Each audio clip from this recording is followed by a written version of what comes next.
All right, let's start, Allison. All right. Well, welcome everyone to our Highlights Foundation Gather. We're grateful to have Sarah Aronson and Erin Entrada Kelly with us today.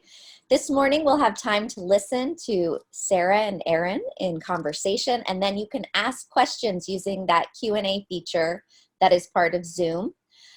Our weekly HF Gather host, Sarah Aronson, is a beautiful writer and a generous teacher. She writes picture books through YA and, yes, even adult. Sarah has done so much to keep our writing community engaged during all the years I've known her, with classes and check-ins and supporting readers and writers. And this is especially true during this shared time here virtually. While we're all apart, she's bringing us all together. So thank you, Sarah, for all of your work. Erin Entrada Kelly, I mean, gosh, I love her work so much. But I'll be very serious about an introduction right now. Erin Entrada Kelly is a New York Times bestselling author who weaves the magic of friendship and family and hope into all of her stories. Her 2018 Newbery Medal-winning Hello Universe is beloved by middle grade readers for its honesty and its heart. I adore this book so much, but we'll go back to the intro.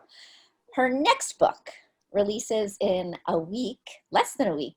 We Dream of Space, Tuesday. Every review increases the must-readness of this story. It's about a family set in January 1986, leading up to the unforgettable events surrounding the Challenger space launch.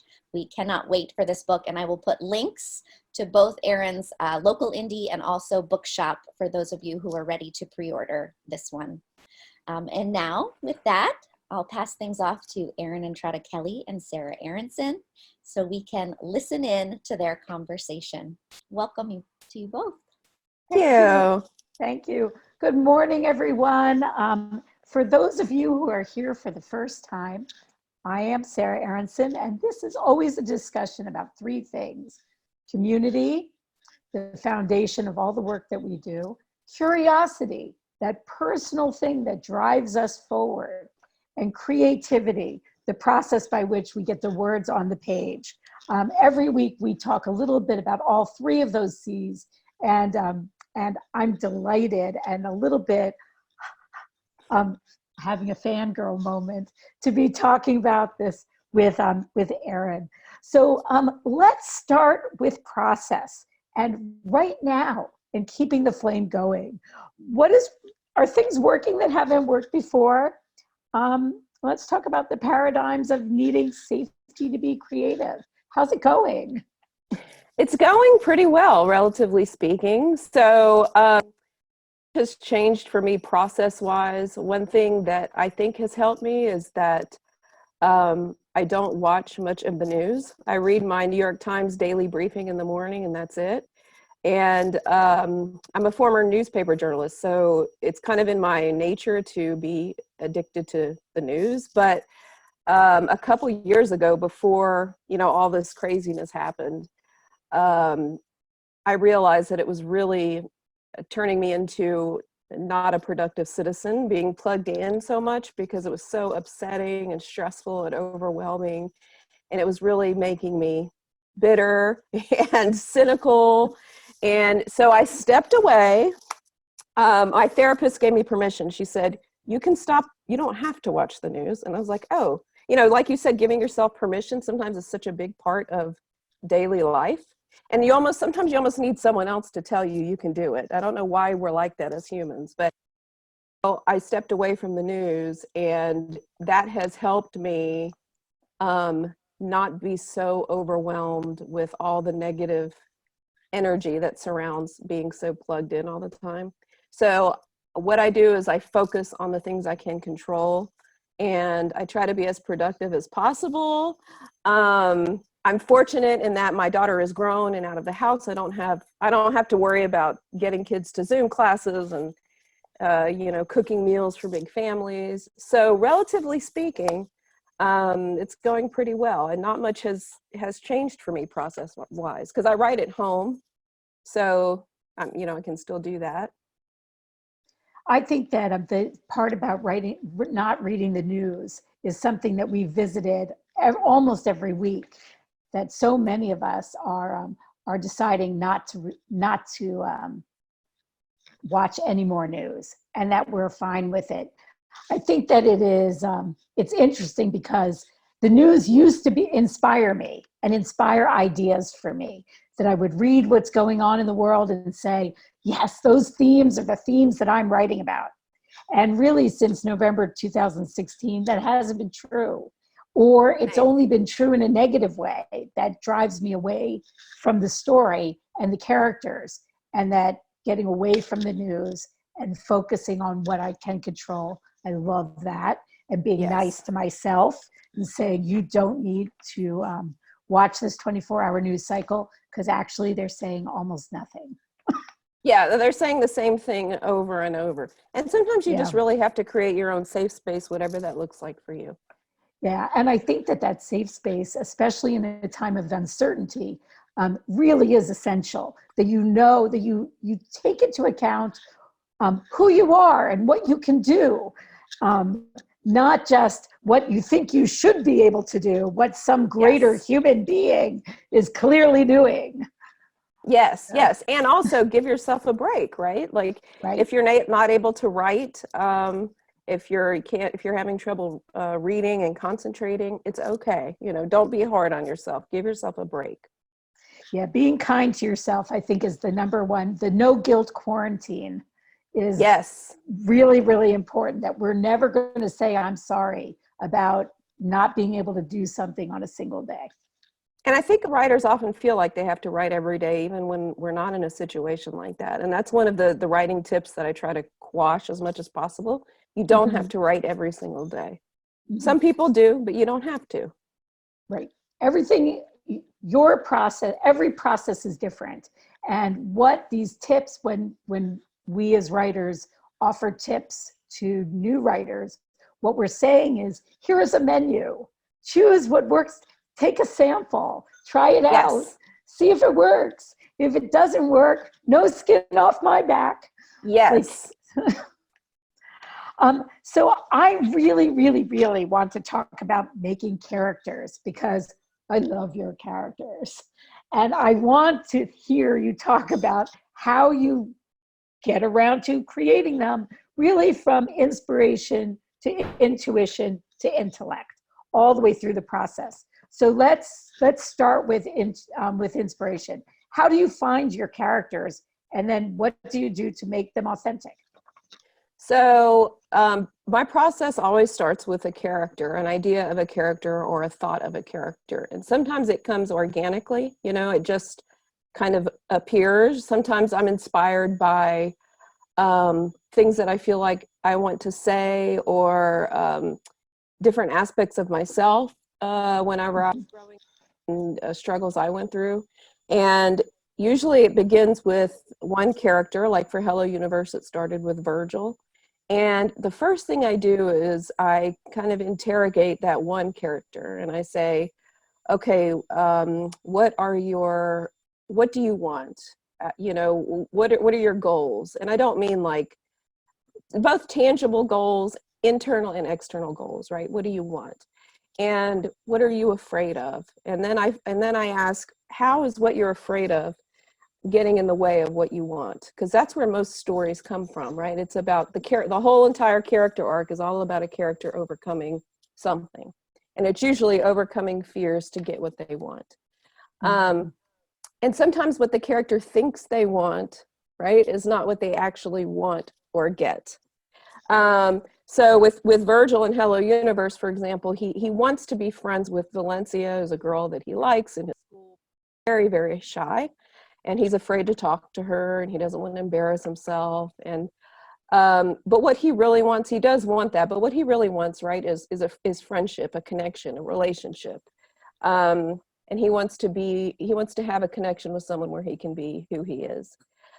So, and in We Dream of Space, this book started with Bird, who is the girl character. It follows 3 siblings, and she's the girl, and she has 2 brothers. And her dream is to become NASA's first female shuttle commander. and she wants to be an astronaut. But what she really wants is some kind of, speaking of safe space, she doesn't really have a safe space because she is in a dysfunctional family, a very toxic family structure. And that kind of came out of this idea of, meeting young people as we do as writers. They come to us with their story, their home life sometimes. And a lot of young people live in homes where the parents are arguing a lot, or they're speaking inappropriate. They don't treat each other with love or respect. And that was part of the inspiration for Bird, because I thought about this girl, this very lonely girl. My characters tend to be lonely kids because I was a lonely kid in this dysfunctional household. I knew I wanted to write a family unit that was imperfect, right? And then I started asking her, what does she want? What is she afraid of? What does her world look like? And that's where the other characters start to come into focus. What is her world? What is her home life? What is her day like? What's it like to walk around as Bird, and then the other characters come into focus. And it's not just Bird. What does she look like? How does she walk around? It's what world is this in 1986? Because that's really important to the story. A lot of us, I read a lot of manuscripts that begin pre-internet.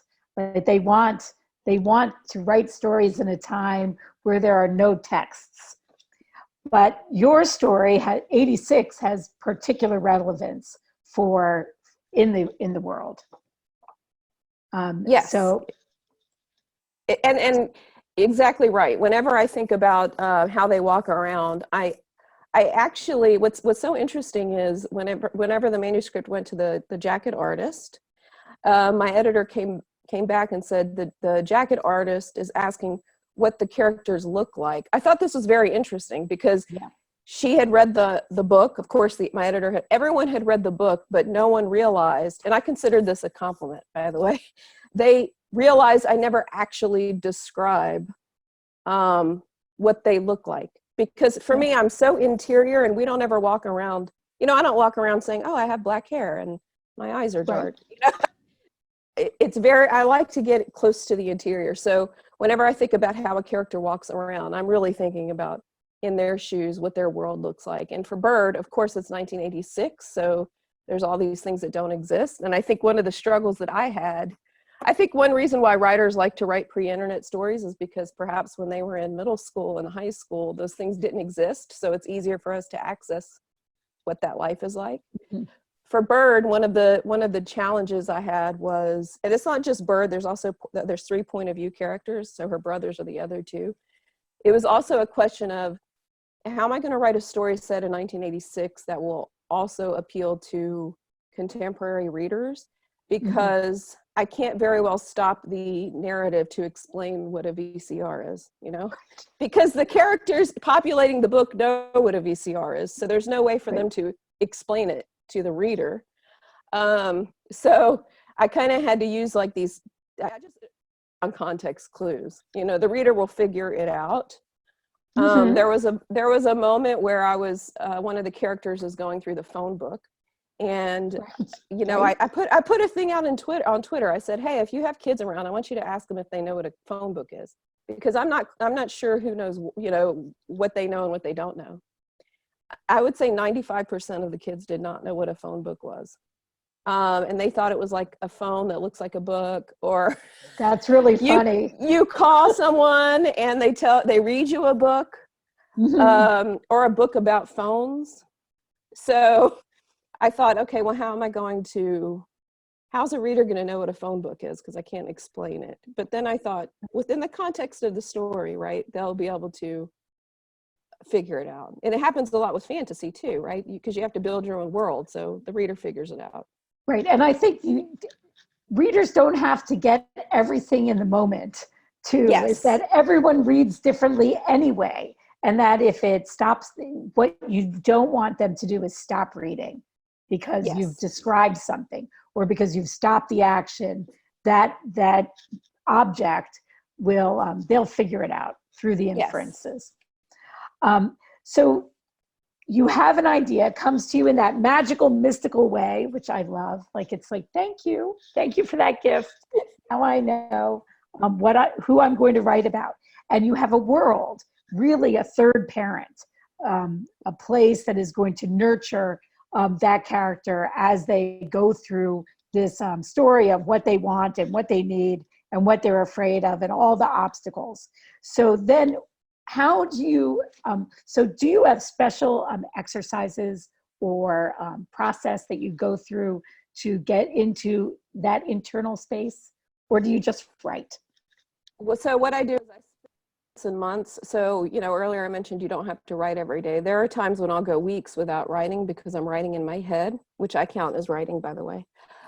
So I will spend months thinking about the characters and their world and really fleshing them out in my brain before I put anything on paper. Because once you put something, at least in my mind, once you put something on paper, it becomes something different. And I don't want to put it on paper until it's fully formed. So I spend, honestly, months thinking about the characters. And usually that process happens when I'm about to, when I'm in copy edits for a project or a book is coming out. I'll spend that time, because I don't want to delve into writing, thinking. So months thinking about these characters. And then, you know, I ask those questions I mentioned. What are they afraid of? What do they want? What do they believe? What do they really believe? One exercise that I do for myself and whenever I teach is I ask students to write down 5 things that they believe they would never do for themselves. As you know. And then I ask them to write down 5 situations in which they would do each of those things. Right? So a common thing of things I would never do is murder someone, right? Probably most of us would not want to do that, I don't think.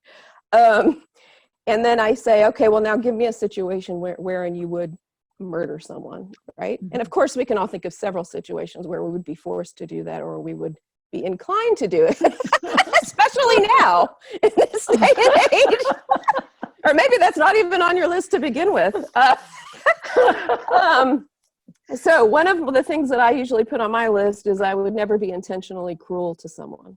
It's not in my nature. I think probably not in many of our natures. So then I have to think about when I would be intentionally cruel to someone. And you don't necessarily, of course, need to put your character in these situations. I mean, sometimes you do, right? Because you want to put them in situations where they're challenged. But it's just to get into the mindset of what is really important to your character. Because if I say I would not murder someone unless someone came after my family, that tells you something about me, right?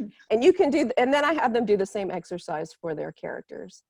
I love this exercise because it's also focused on the action of the protagonist, of the character, and that with the potential that the character gets themselves in trouble, as opposed to just the world and the character as a bystander who finds him or her or themselves in trouble. Yes, exactly. And you know, for with Leilani of the Distant Sea, which was my first fantasy, it came out in September. One of the things I had to ask myself, because the character of Leilani is very much based on me as a 12-year-old. And, you know, whenever I was a 12-year-old, I was not one of these kids who would charge into the dark forest. You know, I was a very kind of like, I was afraid. I was risk averse because I was afraid something bad would happen to me. So then I had to ask myself, okay, well then what would inspire a girl like Leilani to go on a dangerous quest wherein many creatures are trying to kill her? Why would she do that? She wouldn't just do it, you know, of her own volition. So I think asking ourselves those questions is really important. Another thing that I do, that I suggest that writers do, an exercise that they find really helpful, is I ask them, okay, depending on what age group you write for, think about the age of your protagonist. So if your protagonist is 12, for example, as mine often are, I will ask writers to write down 3 to 5 they believed when they were 12 that they now know not to be true. And that helps writers get into the mindset of remembering, because it's not enough to be an adult who can write like a 12-year-old. You almost have to really embody and emulate what it means to be that age. And to do that, you have to really remember what it felt like. And when I was 12, the things I believed that I know not to be true now are, I believed being popular was the most important thing, right? I believed that being pretty was the most important thing. And I believed that the way that I knew I was pretty is how boys responded to me. That's how I interpreted what being pretty is.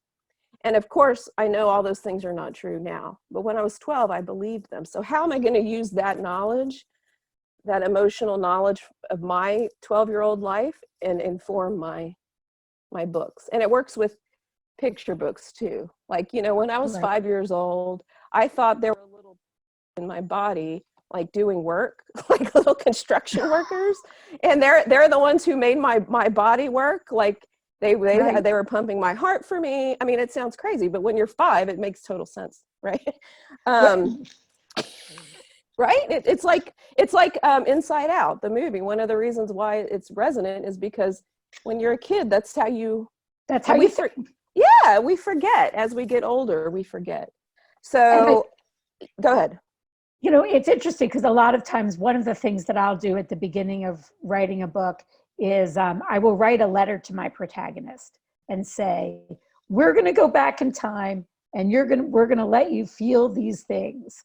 And I'm going to remember all those hard things that were hard for me.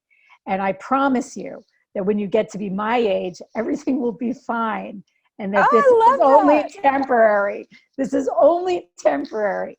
And so let me remember, but let me remind you, character, as we're going through this journey together, that it's, you're going to learn something and it is going to be okay.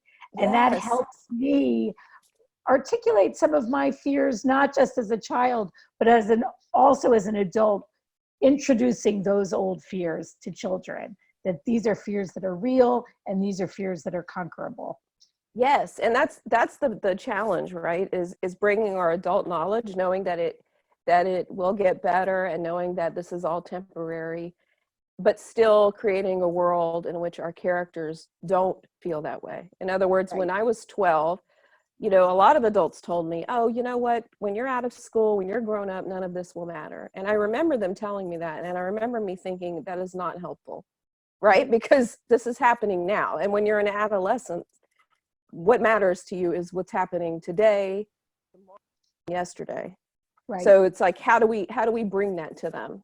So after I spend all that time in my head, months, like teasing out these different characters, that's when I get a notebook. So I am very particular about my notebooks. Sometimes I'll get a notebook and then I'll realize it's not the right notebook. And I'll get a different. Yes, it does. That happens. That's a real thing. It's absolutely a thing. And when it happens, I have to then, and I'm going to show you an example, I have to cut out what I wrote in that notebook and paste it into my new notebook. So so with you. So this is my notebook for We Dream of Space. Ooh. I chose this notebook because it reminded me, this Pegasus here, I was very obsessed with Pegasus. Pegasus. I never know what the plural is, but you know what I'm talking about. Because I loved Clash of the Titans, the 80s movie. And so it reminded me, the book is set in 1986. So I wanted something that reminded me of what it was like for me as a kid in the 80s. So I got this. I have Star Wars stickers because Fitch, one of the brothers, loves Star Wars. So then, and then I changed composition book to Erin book, as you can see. So then I have, this is a calendar I have for 1986, so I know what day of the week it is. And then this is where I start, because the whole book is just the month of January, so it was good to have that. It was very handy. And then I write down the characters. So as you can see, this came out of another notebook. So I write down their name, and then I just write down little facts about each of them. So this is Bird, and then Gabriel, whose name ultimately changed to Henry, but people call him Fitch, and then Cash, their other brother. So Bird and Fitch are fraternal twins in 7th grade. Their older brother, Cash, has failed 7th grade, so he's repeating the grade. So all 3 of them are in 7th grade together. Wow. which is another thing that I felt like is underrepresented in fiction, is characters who have failed grades or flunked classes or that kind of thing. So I wanted to put that in there. I drew a little sketch of their neighborhood, obviously very rudimentary. I love the maps. I love making maps and calendars. That Me Chris too. Tebbets talked about this 2 weeks ago, and just writing out a calendar for my most recent work in progress showed me where not enough was happening, showed me why it felt unrealistic and rushed, and the narrative was pushing too hard. And all I had to do was look at that calendar and say, that's why, that these characters need that space and time. Exactly. Definitely. Agree at 100%. Because like even here, this is the cat. So it says January 1st. And I just put really, really brief, like just a few sentences of what's happening on that day in their lives for the same reason you just said. So I can go back and say, okay, what's happening? When did this happen? How much time has passed? Because obviously, if I don't write for a week or two, when I go back to the manuscript, it feels like it's been a long time for my characters, but maybe it's only been a day. So you have to think about that. I also had, so then I start, after I do all that outlining, then I start longhand, on my first drafts. So you can even see right here, it says, this is actually a little bit unprecedented because usually my first paragraph, my first page changes a lot. But as I'm talking about this, I just realized mine hasn't changed.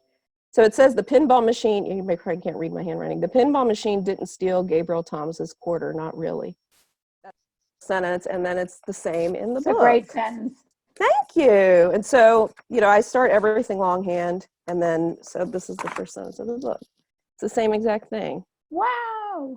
Yeah, except his name changed. Awesome. But, so I do that.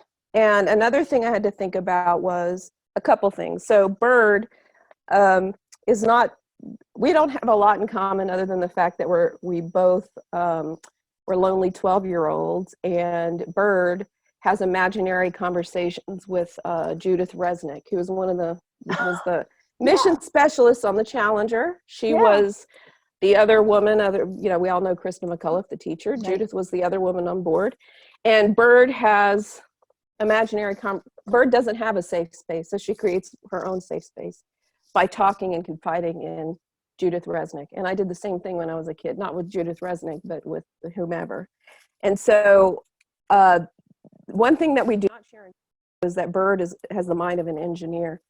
So, and I do not, by the way. So she does these sketches, these schematics. So you can see this is a VCR. Cool. So I did these sketches as well. Like I drew these different schematics to try to get close to Bird's brain. Like what would it feel like for her to draw this schematic? And I had to think about what are they learning in school. So I got a teacher sent me, this is from 1986. Wow. The actual things that they would be learning, right? And I named a character after him because he found this book for me, the same book that they would use. So, yes. And, it kind of goes from there. It's a lot of thinking. Yeah. It is a lot of thinking. I mean, it's interesting because I love writing. I start every morning writing by hand. I feel like that's the portal to creativity. That for whatever reason, the pencil to the page is what I need to do. I like that squeaky sound from a drafter's pencil on the paper. And that's how I choose my notebooks. If it doesn't make the squeaky sound, I don't like it. I also think that drawing is something that we are afraid of as writers that we need to get more into, because sometimes it helps us see the story or the character in a new way. Before we go to the lightning round, I would like to talk about siblings. And I love that you are writing about siblings. I think that family is the source of the most conflict of all things that we can do to our characters. So So talk to me about that, about choosing siblings and why was it right for this story? So for this particular story, it made sense because there are three of them, obviously, and there are two parents. And it's a lot about, even you can be surrounded by family, you can be surrounded by people and still feel very alone. So even though they're siblings, they're very much floating in their own orbits, and they're leading very insular lives.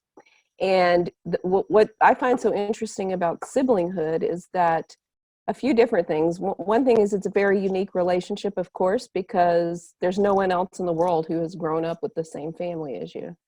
But on the flip side of that, another interesting thing is that sometimes siblings grow up in different families. And what I mean is the parents sometimes are at a different place in their life.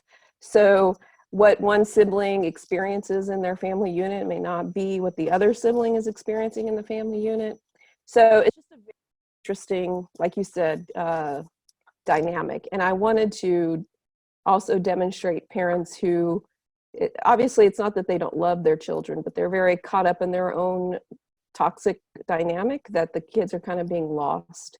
And so I wanted to talk about what does it mean to be a family, and how you can sometimes create your own family when your family is toxic or dysfunctional.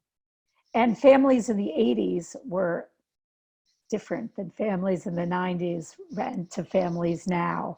And different things were priorities. And Yes. so, I realized I did not put up my word for the day, and I would have been right today. So I'm just going to put it up there. Oh, yes, you would have been right. Definitely. I would have been right. So,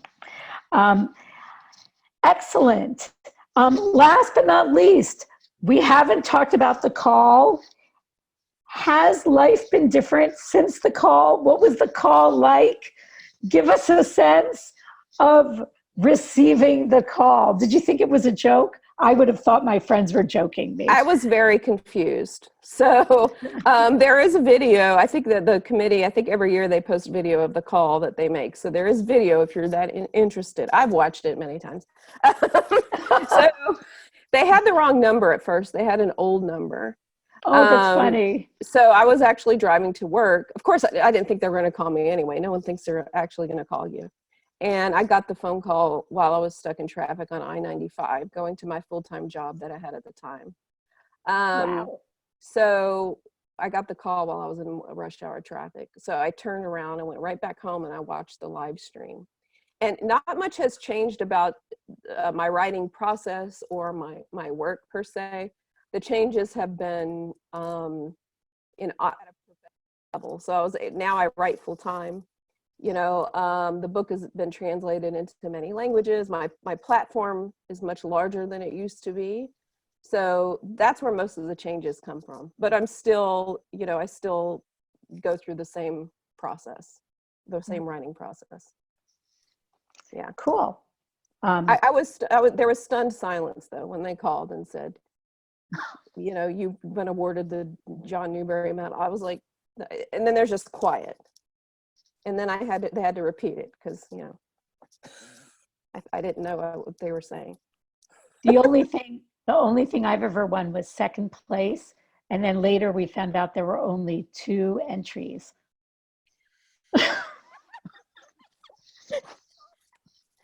You know what? You still would have placed in whatever that contest was, Sarah. Right, whatever. I mean, I think it was one of the most embarrassing moments because, of course, when I think back to who I was then at age 11, I was a kid who wanted a lot of recognition. And so I bragged that I had won second place, and then had to unbrag.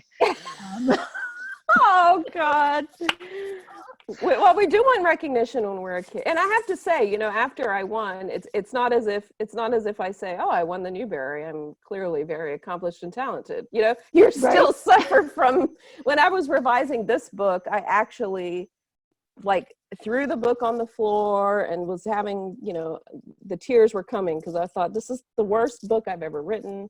I mean, it doesn't change the imposter syndrome, or that's still there. Well, I think that when people always ask, what is the thing you wish you knew when you started writing? I wish I want to tell people, but I feel sad saying this. Each book is a challenge.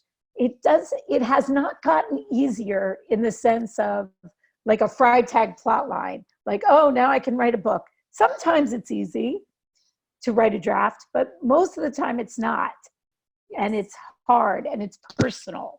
And Yes. and it means deleting a lot and throwing yourself on the floor and taking long walks to think, why am I saying this? And who am I saying it to? And why is that Yeah. important? But see, self-doubt makes you ask those questions, which makes the work better. So Right. I don't trust anyone who tells me that they have no self-doubt and that their book is just totally perfect and amazing, you know? I mean, it may be perfect and amazing, but often it's self-doubt that gets us there because we force Right. ourselves to ask those questions.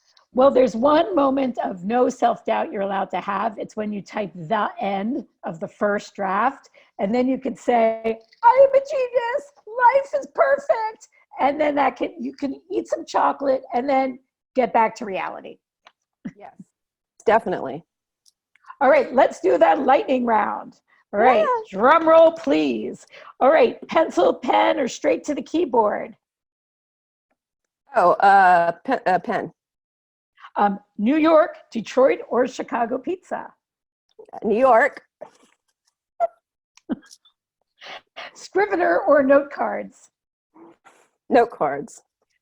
In days before, library or coffee shop? Library. The first book you ever loved? The Very Worried Walrus. Oh, It's a Sweet Pickles book.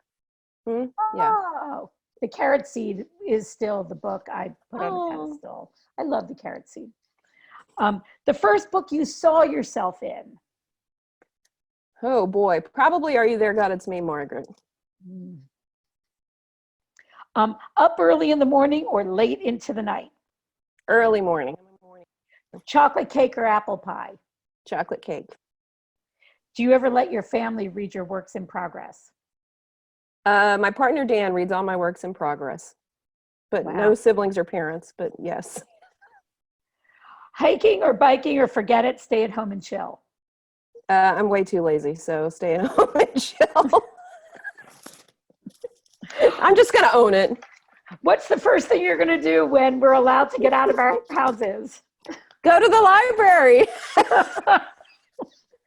I'm an active library patron. I love the library, so I miss going. I wish that was my answer. My answer is definitely I am 2 degrees from Gilda. I think That's a good look, personally. oh my goodness. Your hair is very full and wavy. It's only going to get exponentially bigger over the next 4 It matches weeks. your personality. Yes. Yes. Thank you. Let's take some questions from the audience. From Tori Kelly. Tori is applying to Vermont College. Can you talk about your experience there and how it prepared you? So very quickly, it was like a writing lab. I spent a lot of money to go there, and I was going to practice the art of practicing writing while I was there. I got to work with 4 amazing authors who put my work first and asked me lots of questions. Hi, Kathy Appelt. I love you. Oh, Kathy Appelt, the Underneath. Yep. She was my first advisor and really changed my life. Gave me permission to do everything. So I think that was the most important thing of going to Vermont College. I think that having at least 25 hours a week to spend on your craft is essential. If you don't have that, there are other ways to learn. Think about what is right for you and what will inspire you to do your most creative work. I can talk about that later one-on-one. Send me emails if you're interested in MFAs. How do you name your characters, Erin? So sometimes the name comes to me very organically, and often their name changes a lot. So one way I come up with names is, I'm looking to see if I have something to show you guys. I do, hang on one second. I think about the characters and their personalities, of course, but I also, I'm coming back. Whenever I do book signings, I have the students write their name on a sticky note. And sometimes I meet a student who's particularly reminds me of a character, or I love their name, or something about them and their name speaks to me. So when I save their sticky notes, I ask them if I can save it. And then when it's time to name a character, I'll often go through the sticky notes. Oh, that's a great idea. So these are like kids that I've met, and I'll go through and I'll say, oh, yeah, that's a good name. So it happens a few different ways. And how did Fitch get his name, and why did you change it? So his name was Gabriel. That didn't feel quite right. I named him Henry.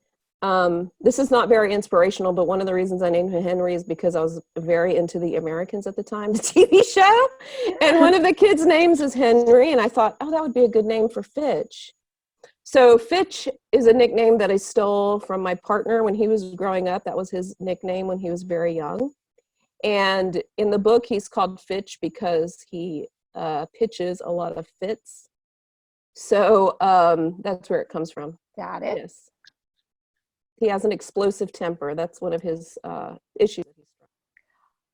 We have a lot of questions about writing the first draft, how long it takes, word count. Is there something you're shooting for? And how many drafts? So the first draft usually takes, I'm going to say I spend probably sometimes up to 3 months, sometimes longer, doing the percolating, not writing anything, but building the story in my head. And then once I put it in a notebook, then that might take another 3 to 4 months. It really depends on the book and what's going on, in my life at the time-wise. And then word count. So I think writers are very different on how they approach word count. I know that Laurel Snyder recently tweeted that she doesn't really pay attention to it, which a lot of writers don't. I am very much a word count writer. So I kind of have a sixth sense of how many words a novel will take me to write. And then once I put it from the page to the document, on the computer, I'm constantly checking the word count. And I think the reason I do that is because it gives me a feeling of accomplishment, right? Mm-hmm. For me, I like seeing that word count grow and knowing that I'm getting somewhere. Mm-hmm. So I am a word count writer. And most of my books are about 42,000 words, except for Lilani of the Distant Sea, which is 56,000, because fantasy is usually a little bit longer. But they're all about 42 to 45,000 words. I love a 42,000 word book. I know, right? It's a good right? length. Yeah, and also I'm a big believer in a scene per chapter. That's the kind of writing that I do. Is most chapters do not have 2 scenes. Same. And I love white space, because I think that the first line of every chapter and the last line of every chapter are opportunities for me to grab the reader right back if I'm losing them. Yes. So in fact, I make a list of them. Barbara O'Connor taught me that revision tip a long time ago. I make a list of the first and last lines of every chapter, and I see, what does my pacing actually look like? Oh, that's so good. That really helpful. Really good tip. I'm going to start doing that. That is really smart. And it doesn't take incredibly long. It's a, but and really, one tip kind of speaking to that is one tip I tell writers is that, of course, each chapter and scene needs to be doing something. Preferably, it should be answering one question and asking another. Right. And that's where that comes from. Yeah. That's what the storyboard does for me as well, is that if there's not something happening, like in my very first attempts at writing novels, all they were talking, mad. Yes. That was 12-year-old me, and 16-year-old me as well. Yes. And mad. And I'm going to tell you exactly how I feel. And that showed up in the draft, and it was like, even though the writing is good, this is boring. Nothing is happening. Nothing has changed. No new questions are being asked. So when you are honest with yourself, you will find, those are the things you find. That's what writing exercises are so good for, is being Oh, honest I with totally agree. And especially when you're between projects and you're not feeling inspired, because with prompts, you're not under obligation. They don't have to go anywhere. It's just for you. And as far as So- number of drafts, it really depends, of course, on the book. Hello Universe went through about 7 drafts, I would say. So each book is very different. For I those would of you, go yeah, ahead. for those of you who are thinking 7 drafts, that doesn't seem like very many times. Beyond Lucky took 37 drafts. So just don't be dismayed. But I think Sarah, you would agree that it's sometimes it's hard to think about how many drafts, right? Because I tend to revise as I'm whenever I'm moving it from the notebook to the computer, I do a lot of revisions. So I don't. Mhm. So it's kind of like, which one is the first draft? Is it the notebook? Is it the anyway? I revise as Yeah. I go. So that makes it like your first draft becomes like your second draft. Right. And really each book, like I had never done that until this most recent project. I thought every day I'm going to start at the beginning and I'm just going to go forward a little bit. And for the first time that worked. So your process doesn't have to stay the same. Your process can change Yes. depending on what kind of idea you have. And And your process confident, is your process too, right? right? Yeah. And your confidence. I feel really, like lately I'm feeling like when I'm confident, changing things up is not so hard. When I'm questioning myself, I need to go back to the notebook. Yes, that's good. Great tip. Can the story be about you, but you use a male instead of a female? I guess this is an own voices question. So I have an answer to that because Hello Universe, the main character is Virgil and he's a boy, but he's pretty much me. He's the character that I connect with most. So my very short answer, because own voice, I taught contemporary issues in children's lit at Rosemont College, and we literally spent hours discussing own voices. So it's a very difficult conversation to have. But my answer is, if you do it well, if you do it responsibly, if you do it from a place of honesty, then it can work. So for Virgil, he's a boy, but he's pretty much me. But he has, at the end of the day, we all use our emotional well of knowledge to inform our characters. So I think most of us could agree that the characters that we write are a part of us in some way. We're using some kind of part of ourselves to inform that character. And I think that's what we have critique partners for, is that Yes. if your 11-year-old boy is sounding like a 48-year-old woman, then your critique partners should tell you that. Yes, that's a very good point. Yes. How do you find the balance between giving the reader enough information to understanding the story and not bogging them down with backstory? Do you have? Oh my gosh, that is. I know that's a whole lecture. That's a great question, though, because I feel like with my students, it's one of the things that that's one of those things like pacing that's kind of hard to nail down. But I think what you want to do is, first of all, get the words down, and because you can always edit and revise those things later. But also, and this goes for across the board with each chapter and scene, always ask yourself, what do I want this scene to be doing? What do I want my reader to take away from this moment? One thing that I find that happens is writers will fall into backstory or flashbacks that really pull the reader out of the moment. And it's kind of like if you're driving on the interstate, you don't want to take any pit stops because then you lose all the momentum of the journey, right? So it's one thing to stop for gas. It's another thing to stop and have a meal at the pit stop. And, so it's hard to give a general answer, but always focus on what you want your reader to take away from a particular scene. And does it make sense for it to be there at that time? Yeah, I totally agree. Think about the point of your scene and then use the tools you have. Interior monologue, dialogue. Think about how much we know about that character. I think one of the things that I think about a lot, going back to family, is that family has a lot of backstory that they share, that they don't need to discuss, but that you need to know as a writer to understand how they will respond to things.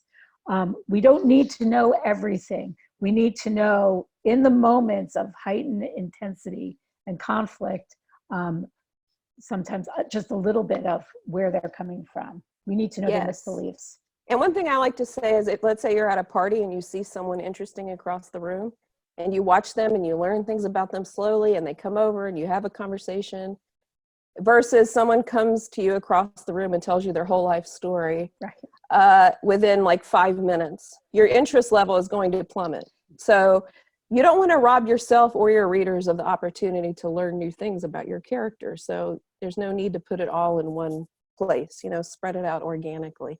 Right. You also don't want to save big reveals for later times when they should be happening now. You must be brave and trust that when you have a big reveal, that your characters who you know well will respond to it, as opposed to pacing out their emotions, holding off for one big reveal that they would probably already know. Yeah, that's too.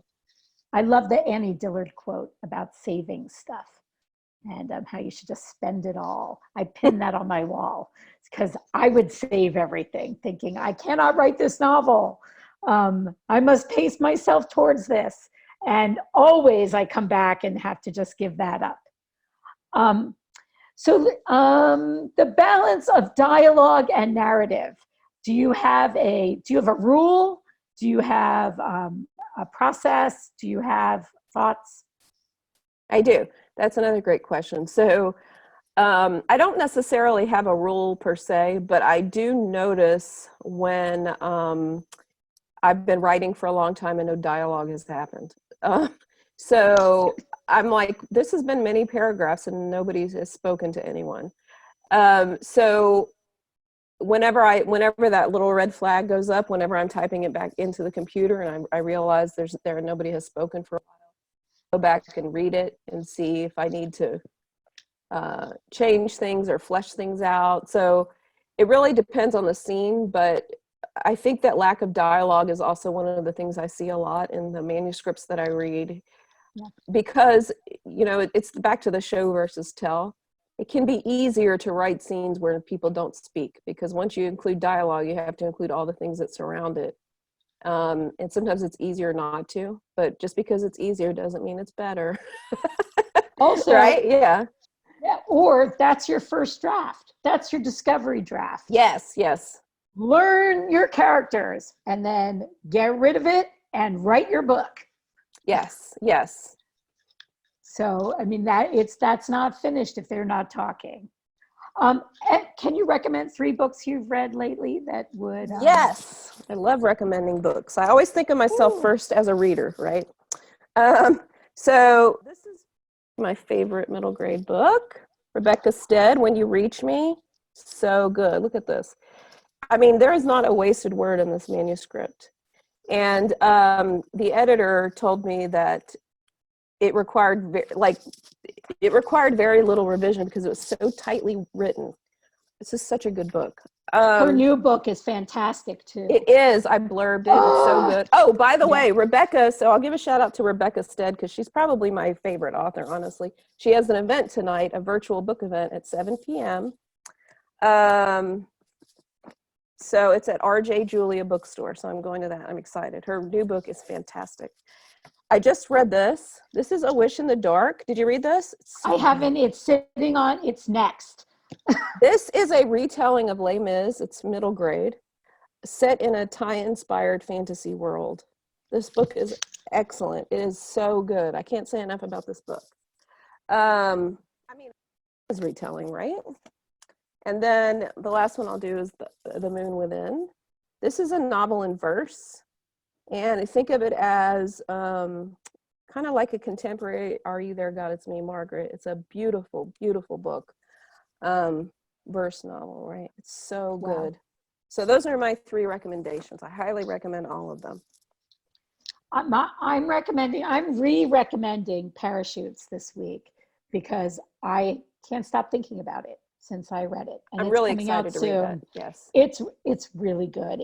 I read it in pretty much one gulp. I'm doing an Instagram live with Kelly, so I'm gonna have to Yeah. tell you about And that. it's fatter than my usual taste in books, but I just could not stop reading it and thinking about the characters and our world today. I also I know this one came out. This book. So good. So good and so so right for right now in giving Yes. us hope, in making us think about another time when health looked, when there were issues during the AIDS crisis. And Yes. I remember being in New York at that time. I loved this book and I loved the way he ended it. I Yes. can't wait for his next book. And then I actually use that book to teach voice, by the way. So if you write YA and you want a good book to read to know how to write voice, that's a very good one to choose. it's wonderful. For my middle grade, I've been doing a little bit of a Rita Williams Garcia study and looking at all of Rita's books. But and everyone knows the middle grade, and I thought I would just remind us about Jumped, that I love this book as well. And look how thin, and it's a I have to YA. read that one. I have not read that one. Wow, you have some good taste. Yeah, it's great. It's great, and it's not a new book, but what I love about all the books we're talking about is that it doesn't. They're not timeless, but they are for everyone, young and old, and they don't get. With each rereading, I've read this twice now. I want to reread it again. It just love. That's an amazing book. Yes, yes. Yeah. And can you tell us about your independent bookstore near you, just in case we want to order something? Of course, my independent bookstore is Hokessen Bookshelf, and there are links on my website, erinentradakelly.com. And of course, you can order signed copies from there or order from your local indie bookstore. Excellent. My independent bookstore is Booked in Evanston, and they are driving around every day delivering books to all over the northern Chicago area. Oh, and so great. Yeah, and they're great. They're great. So congratulations on the novel, and this has been amazing. I feel very inspired and ready to ask my questions of my character. Now I'm inspired because I've been talking about writing. I love talking about writing because it makes me want to write. Which is another good reason to go to Highlights, because you're surrounded by creative energy at all times. That's right. Well, Erin, creativity and permission. Since we'll put you on the roster and look forward to seeing you. Put me on the roster. Yes. Come on up. That'd be Thank great. you both so much. That was amazing. It was wonderful. Thank you. Yeah. Have a happy Wednesday, everybody. Happy Wednesday. Thank you for coming, everyone. Thank you for coming. Bye. Bye. Yeah.